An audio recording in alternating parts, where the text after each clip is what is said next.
Inverse for rally gaps are a complete scam. Don't use them. They suck. I'm just playing. I love inverse for rally gaps. Unfortunately, we ended up getting cooked today on a loss. Um, Pretty much yesterday's profits are completely gone. Yesterday I made 122 points. Here's the trade for 122 points. Stop loss today was around 100 points. So pretty much gave away yesterday's profits, up like 20 points from that, I guess. 22 points up from that. Or just a little bit more, right? This is 91. So roughly around like 30 something. Um, yeah, let's go ahead and talk about why I took this loss, if it's a good loss, and what I could have done better.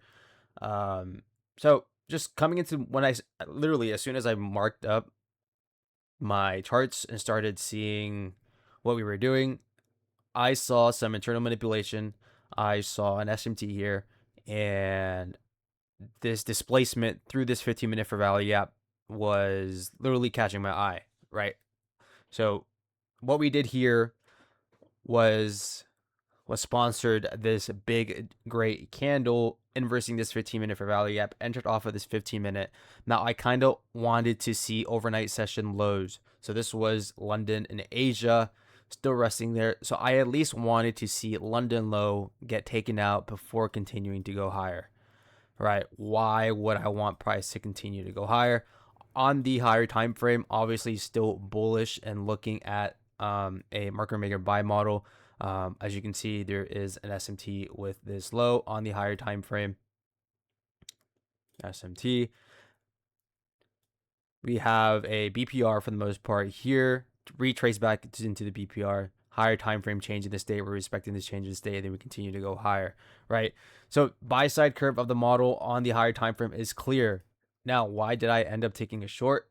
I just like the idea of this, right? I like the idea. I like what Price was presenting.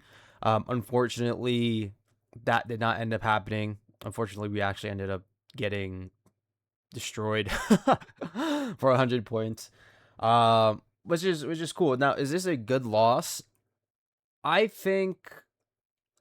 I mean, I've taken trades like this multiple times where it's like on the higher time frame I'm bullish, but I'm still taking a bearish trade because it makes sense to me, right?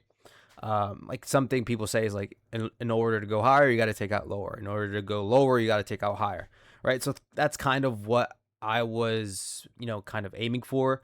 Um, but yeah, it just turns out we just wanted to take out this low for some reason and then continue to go higher. Um, which again, truly unfortunate. It's whatever. It's we live, we learn. Taking the red day. Happy I'm not, revenge trading and trying to get my money back because I lost yesterday's profits. Taking it like a champ, and we continue. We survive to trade another day, right? What I could have done better. Again, just listening to the higher time frame. Obviously, you're still bullish. Could have been looking for longs.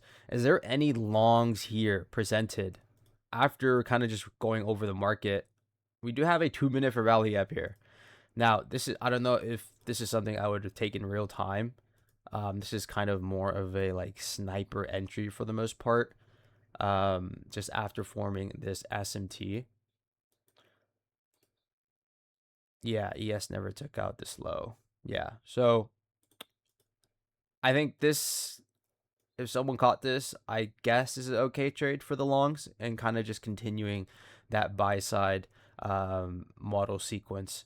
Um, and also, I guess you also have this big ass 1 minute continuation here. Um, so yeah, man, unfortunate, wrong read today.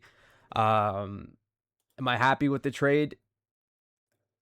I'm not like pissed off, right? I'm not. There's no like anger, like blah blah. I am disappointed that I'm seeing the higher time frame and I understand what the higher time frame is doing, and I ended up taking a short, which took a loss. So I guess again, I've taken shorts during higher time frame bullish structure, and just today I just got burnt, right? So I mean, it's really whatever, right? Yeah. So again, unfortunate loss today. Could have done a little bit, could have done better. Um, Kind of was a risky trade for the most part and kind of got faked out from this 15-minute inverse for value gap here. Inverse for value gaps are a scam. Don't use them. They suck. Don't ever use them. That's going to be a rage bait title for all your inverse for value gap traders, by the way. Rage bait ass title. So yeah, quick little trade recap.